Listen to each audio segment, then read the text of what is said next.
నాకు దేవుడు చంద్రబాబు నాయుడు అంటే దేవుడు లేడు. చంద్రబాబు నాయుడు గారి గురించి అయితే ఇంకో దేవుడిని మొక్కుకుంటా, కానీ నాకు కావాలని నేను చంద్రబాబు నాయుడునే మొక్కుంటాను అన్న. అంటే మీ మీద మాకు అంత అభిమానం, ప్రేమ. ఈ ప్రేమ మీరు టికెట్ ఇచ్చినా ఇవ్వకపోయినా మాకు రెట్టింపు అయిద్దే, కానీ గోరంత కూడా తగ్గదు. ఎందుకంటే మీకు చెప్పా, కొన్ని విషయాలు చరిత్రలో నిలిచిపోవాలి. ఇవాళ 6 సార్లు 7 సార్లు 10 సార్లు ఎమ్మెల్యే అయిన వాళ్ళు, ఎంపీలు అయిన వాళ్ళు పార్టీ మారితే చరిత్రహీనులు అయిపోతున్నారు, లేదా పార్టీలో ఉండి తెరమరుగైపోతున్నారు. నేను కూడా ఏంటంటే ఇప్పుడు మీరు ఎప్పుడు కూడా మాకెప్పుడు చెప్పేది దేశం గురించి, రాష్ట్రం గురించి, రాష్ట్రం బాగుపడాలి, రాష్ట్రం గురించి మనం త్యాగం చేయాలి అనేది మీ ఆలోచన. ప్రతి ఎప్పుడు చంద్రబాబు గారిని ఎప్పుడు కలిసినా సరే ఆయన రాష్ట్రం పాడైపోతుందన్న ఆలోచన తప్ప చంద్రబాబు నాయుడు గారికి పదవకాంక్ష కాదు. ఉమ్మడి రాష్ట్రానికే 2 సార్లు ముఖ్యమంత్రి చేసిన వ్యక్తి ఈ 13 జిల్లాలకే ముఖ్యమంత్రి అనేది చంద్రబాబు గారికి నథింగ్. కానీ రాష్ట్రాన్ని బాగు చేయాలనే తపన మాత్రం చంద్రబాబు నాయుడు గారికి చివరి వరకు ఆయనకి ఇంతే. ఆయన కుటుంబం భువనేశ్వర్ గారు చెప్పారు ఏమనంటే, నాన్న ఆగండమ్మా, భువనేశ్వర్ గారు చెప్పారు ఆయన కుటుంబం కంటే రాష్ట్రం గురించి. నిజం అది. మేము వెళ్ళినా ఎప్పుడు ఆయన రాష్ట్రం గురించి చెప్తాడు తప్ప అసలు పదవి, పార్టీ గురించి కూడా ఎక్కువ మాట్లాడు. ఆయనకి ఎప్పుడు ప్రజల గురించి తపన. అలాగే నాకు మీ గురించి తపన. ఒకటే ఒకటి గుర్తుపెట్టుకోండి, మీకు ప్రజల గురించి ఎలా తపనో నాకు మీ గురించి తపన. ఇక లాస్ట్ అండ్ ఫైనల్గా ఒకే ఒక విషయం చెప్తున్నా, రాష్ట్ర నాయకులు, అన్ని పార్టీ నాయకులకు కూడా, ఏదో విజయవాడ నగరం అంటే కొన్ని కులాలకే పరిమితం, ఈ కొన్ని కులాలే ఏదన్నా పోరాడతారు లేకపోతే ఫైట్ చేస్తారు అనుకుంటే చాలా తప్పు. ఇక్కడ బీసీలు బలమైన వ్యక్తులు, ఏ పోరాటానికన్నా నుంచుంటాం.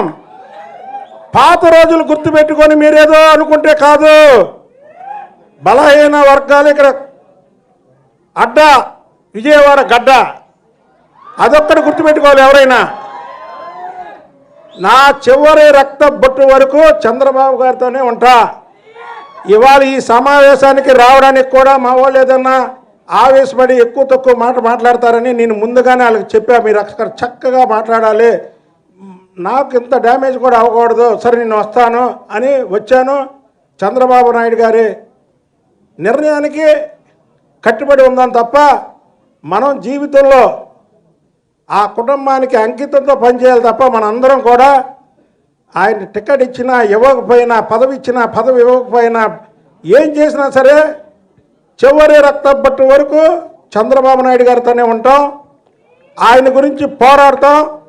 బుల్లెట్ ట్రైన్ స్పీడ్తో శత్రువుల మీద మేము ఎప్పుడు కూడా పోరాడతామని తెలియచేయడమే కాకుండా, సార్ చంద్రబాబు గారు ఇక్కడ ఏంటంటే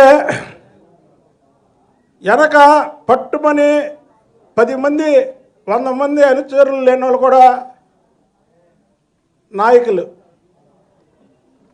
కానీ మాకు ఇంతమంది బలం ఉండి కూడా మేము ఏమీ చేయలేని పరిస్థితి.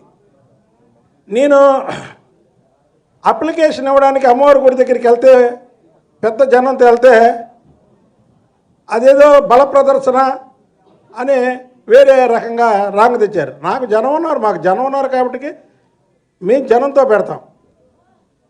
ఇవాళ టికెట్ రాని వాళ్ళు ఆలీలు పెడుతున్నారు, 100 మంది ఒక 200 మందితోనూ మీటింగ్. ఇవాళ ఇంతమంది నా సంబంధం లేకుండా వీళ్ళు పెట్టిన మీటింగ్ ఇది, ఇంతమంది వచ్చారు.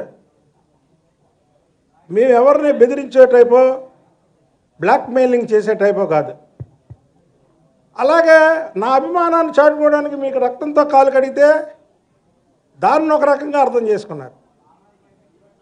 ఇవాళ ఈ మీటింగ్ పెడితే ఇంకొక రకంగా సిగ్నల్ వెళ్ళచ్చు. కాబట్టి నేను ఈ మీటింగ్లు పెట్టను, పెద్ద జనంతో మీకు ఇంకా అప్లికేషన్లు పెట్టను. నా రక్తంతో మీ కాలు కడగడం అంటారా, అది ఎవరు చెప్పినా ఎప్పుడైనా కడగాల్సి వస్తే నిజంగా కడుగుతాం మళ్ళీ.